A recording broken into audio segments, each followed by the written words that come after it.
Bonjour et bienvenue dans cette nouvelle vidéo de Diapason Tech. L'Internet est un réseau global de réseaux informatiques qui permet aux utilisateurs du monde entier de communiquer et d'accéder à des informations en temps réel. Il est basé sur une architecture client-serveur, où les clients utilisent des ordinateurs ou des appareils mobiles pour accéder aux informations stockées sur des serveurs à travers le monde. Pour fonctionner, l'Internet nécessite un certain nombre de technologies clés, notamment les câbles sous-marins et les satellites qui permettent la transmission des données à travers le monde. Avant de continuer, on a une petite demande. N'hésitez pas de vous abonner et d'activer la cloche de notification pour ne pas rater nos prochaines vidéos. Le premier câble sous-marin de télécommunication date de 1850, c'était un câble coaxial. Il était posé entre le cap Greeney, entre Boulogne-sur-Mer et Calais, et le cap Sutherland en Angleterre.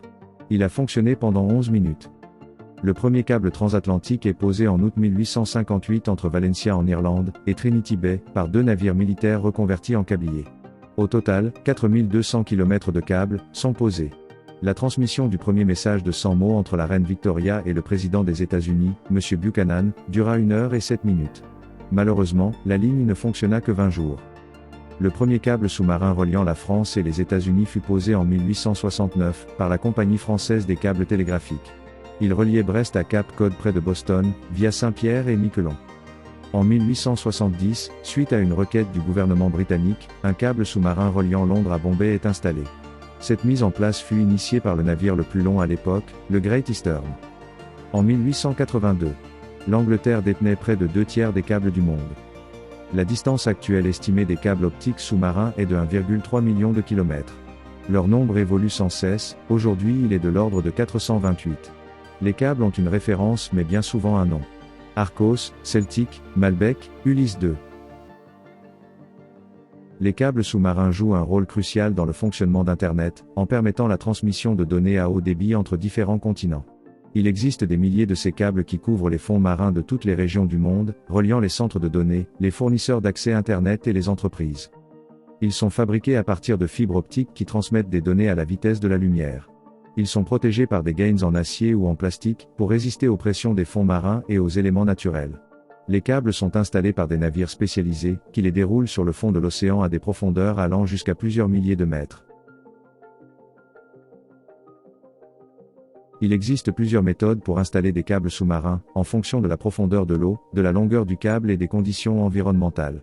Les méthodes les plus courantes comprennent la pose à la main, les câbles sont déroulés à partir d'un navire spécialement équipé et posés à la main sur le fond marin. La pose par treuil, les câbles sont déroulés à partir d'un navire spécialement équipé et posés au fond marin à l'aide d'un treuil.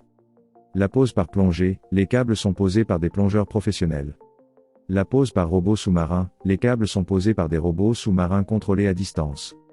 Quelle que soit la méthode utilisée, les câbles sont généralement enterrés.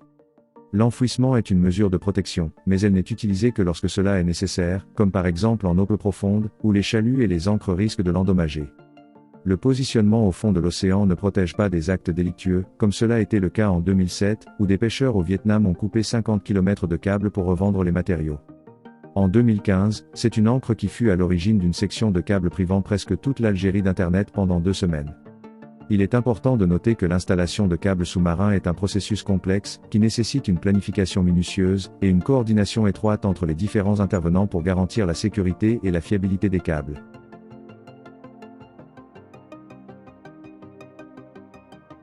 Il existe de nombreux propriétaires de câbles sous-marins, notamment des entreprises de télécommunications, des consortiums gouvernementaux et des entreprises privées. Ces propriétaires peuvent louer des capacités sur leurs câbles à d'autres entreprises pour la transmission de données. Le prix des câbles dépend de nombreux facteurs. Un câble de 50 à 100 km, qui ne nécessite pas de répéteur, coûte autour de 30 millions d'euros. Pour les câbles plus longs, sur des milliers de kilomètres, qui disposent régulièrement de répéteurs, le coût peut atteindre 700 millions d'euros.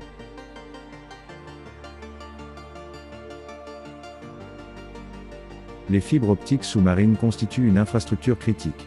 Elles sont nécessaires dans les activités économiques des pays, mais également pour la sécurité nationale et la diplomatie.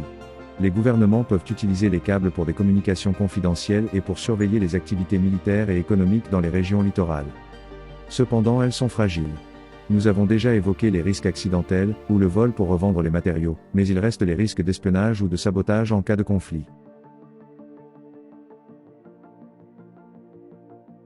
Pour conclure, les câbles sous-marins sont des câbles en fibre optique qui relient les continents et les pays entre eux, pour permettre la transmission de données sur Internet. Ces câbles sont enterrés dans le fond de l'océan pour éviter les perturbations, et garantir une transmission stable et rapide des données.